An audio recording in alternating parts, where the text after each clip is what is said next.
Hello everyone, welcome to my channel. आज की इस वीडियो में हम इतिहास के स्रोतों के वैदिक संस्कृति और सभ्यता के बारे में बात करेंगे।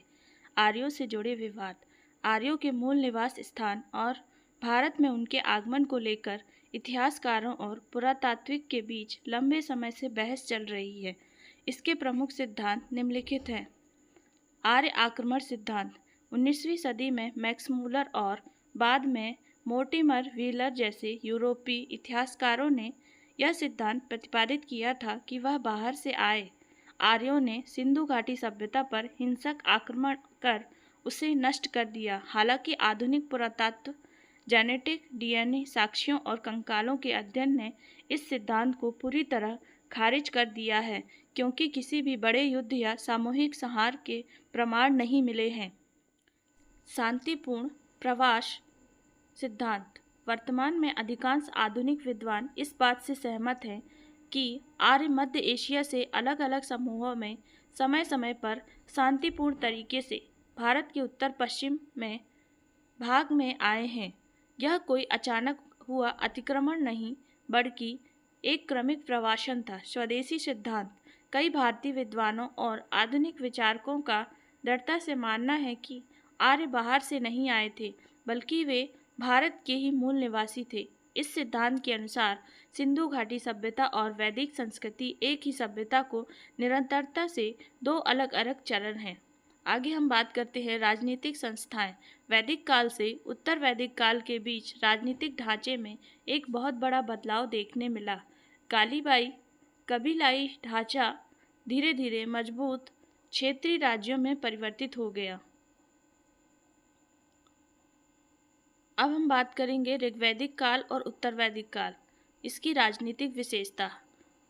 ऋग्वैदिक काल की राज्य का स्वरूप कबीलाई ढांचा प्रमुख था। राजा को गोपत गोपति कहा जाता था, जिसके अधिकार सीमित थे।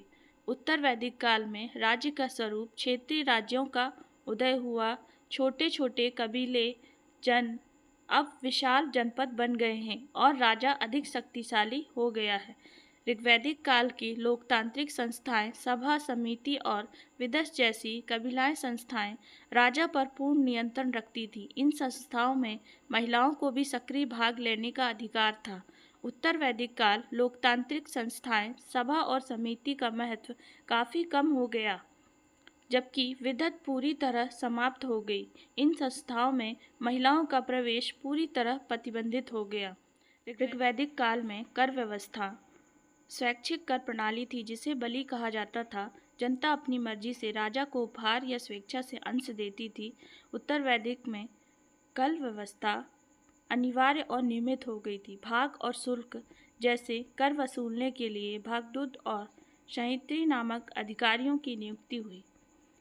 ऋग्वैदिक काल में सैन्य संगठन, राजा के पास कोई स्थायी सेना नहीं थी। युद्ध के समय कबीले के युवा ही संगठित होकर सेना का रूप ले लेते थे। उत्तर वैदिक काल में सैन्य संगठन, राज्यों के विस्तार के कारण राजाओं ने बड़ी नियमित और अधिक स्थायी सेना रखना शुरू कर दिया था। अब बात करते हैं सामाजिक संस्थाएं और वर्ण व्यवस्था की उत्पत्ति। ऋग्वैदिक काल कर्म आधारित समाज था। ऋग्वैदिक काल में कर्म आधारित समाज था। प्रारंभिक वैदिक काल में समाज समतावादी था। ऋग्वेद के अधिकांश भाग में समाज का विभाजन जन्म के आधार पर न होकर पूरी तरह कर्म के आधार पर था। कोई भी व्यक्ति अपनी योग्यता और रुचि के अनुसार अपना पेशा बदलने के लिए स्वतंत्र था। ऋग्वेद का एक प्रसिद्ध उदाहरण, मैं कवि हूँ, मेरे पिता वैद्य हैं और मेरी माता चक्की चलाती है।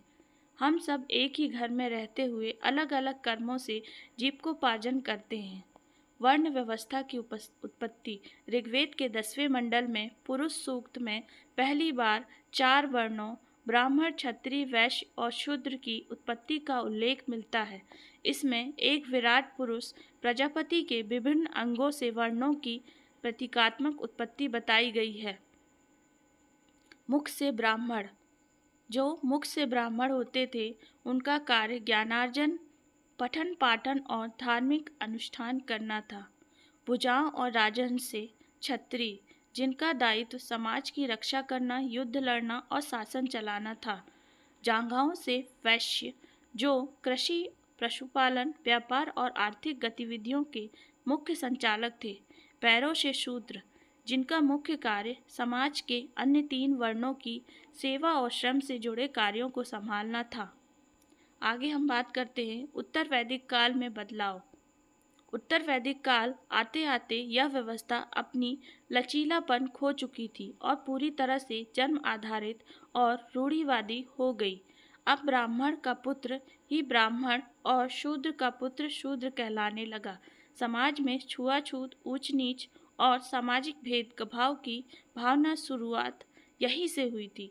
इसी काल में गोत्र व्यवस्था स्थापित हुई और महिलाओं की स्थिति में भारी गिरावट आई।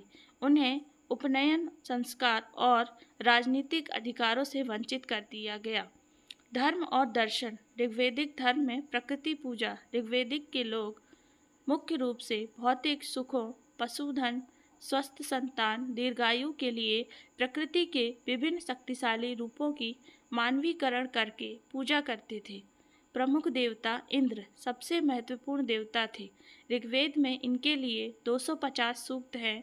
इन्हें पुरंदर यानी किलों को तोड़ने वाला और वर्षा का देवता माना गया है। अग्नि दूसरे सबसे महत्वपूर्ण देवता थे, जिन्हें मनुष्य और भगवान के बीच मध्यस्थ माना जाता था। वरुण को ऋत, ब्राह्मणी और नैतिक नियम का रक्षक माना गया है। पूजा की विधि अत्यंत सरल थी, जिसमें प्रार्थनाएं, स्तुति पाठ और साधारण आहुतियां मुख्य थी। उत्तर वैदिक काल में धर्म और दर्शन। उत्तर वैदिक काल में धार्मिक दृष्टिकोण में क्रांतिकारी और जटिल बदलाव आए। देवताओं के महत्व में बदलाव। ऋग्वैदिक काल के प्रमुख देवता इंद्र और अग्नि का स्थान अब गौण हो गया। उनकी जगह प्रजापति, सृष्टिकर्ता, ब्रह्मा, विष्णु और रुद्र प्रमुख देवताओं के रूप में स्थापित हुए। जटिल और खर्चीले कर्मकांड। धर्म अब आम आदमी की पहुंच से दूर और पुरोहित नियंत्रण में आ गया। बड़े बड़े और अत्यंत खर्चीले यज्ञ जैसे अश्वमेध, राजसूय, वाजपेय होने लगे, जिनमें हजारों निर्दोष पशुओं की बलि दी जाने लगी। दार्शनिक क्रांति। उपनिषद, कर्मकांडों और पशु बलि के बढ़ते विरोध को परिणाम स्वरूप इसी काल के अंत में उपनिषदों की रचना हुई। उपनिषदों में खोखले कर्मकांडों की तीखी आलोचना की गई और यज्ञों की तुलना टूटी हुई नाव से की गई। इनके स्थान पर ब्रह्मा, आत्मा, मोक्ष, पुनर्जन्म और ज्ञान मार्ग के गहन दार्शनिक सिद्धांतों पर बल दिया गया। अब बात करते हैं लौह प्रौद्योगिकी की शुरुआत और आर्थिक परिवर्तन। भारतीय उपमहाद्वीप में लोहे की खोज और उसके उपयोग ने इतिहास की दिशा को पूरी तरह बदल दिया। पुरातत्व के अनुसार भारत में लगभग 1000 ईसा पूर्व के आसपास उत्तर प्रदेश के अंतरजी खेड़ा और गांधार क्षेत्र में लोहे के प्रारंभिक और पुख्ता साक्ष्य मिलते हैं। इस काल की संस्कृति को पुरातात्विक भाषा में चित्तिक धूसर मतभांड संस्कृति भी कहा जाता है। लोहे के उपयोग ने क्रमिक रूप से निम्नलिखित बदलाव आए। जंगलों की कटाई और कृषि विस्तार। लोहे की मजबूती कुल्हाड़ियों की मदद से गंगा घाटी के अत्यंत घने जंगलों को साफ करना संभव हुआ। लोहे के फाल वाले भारी हलों से कठोर और पथरीली भूमि की गहरी जुताई की जाने लगी, जिससे कृषि के क्षेत्र में क्रांतिकारी विस्तार हुआ। आर्थिक अधिशेष का उदय। कृषि तकनीकों में सुधार के कारण अनाज का उत्पादन स्थानीय जरूरतों से कहीं अधिक होने लगा। इस अतिरिक्त उत्पादन ने व्यापार, वाणिज्य और शिल्प कौशल को अभूतपूर्व बढ़ावा दिया। अस्त्र शस्त्रों का आधुनिकीकरण और राज्यों का सुदृढ़ीकरण। लोहे से अत्यधिक मजबूत और टिकाऊ हथियार जैसे तलवारें, कवच और भाले बनाए जाने लगे। इसने शासक क्षत्रिय वर्ग की शक्ति को कई गुना बढ़ा दिया। परिणाम स्वरूप छोटे कबीले अब शक्तिशाली क्षेत्रीय राज्यों के रूप में मजबूती से स्थापित हो गए। द्वितीय नगरीकरण की मजबूत नींव। लोहे की इसी तकनीकी क्रांति और आर्थिक सुदृढ़ता ने आगे चलकर महाजनपद काल का मार्ग प्रशस्त किया। गंगा घाटी में बड़े बड़े शहरों और नगरों का विकास हुआ, जिससे भारतीय इतिहास में महात्मा बुद्ध के समकालीन द्वितीय नगरीकरण के नाम से जाना जाता है। आज की इस वीडियो को यहीं समाप्त करते हैं। आज हमारा यूनिट 1 कंप्लीट हुआ। मिलते हैं नेक्स्ट वीडियो पर। चैनल को सब्सक्राइब कीजिएगा। Thank you.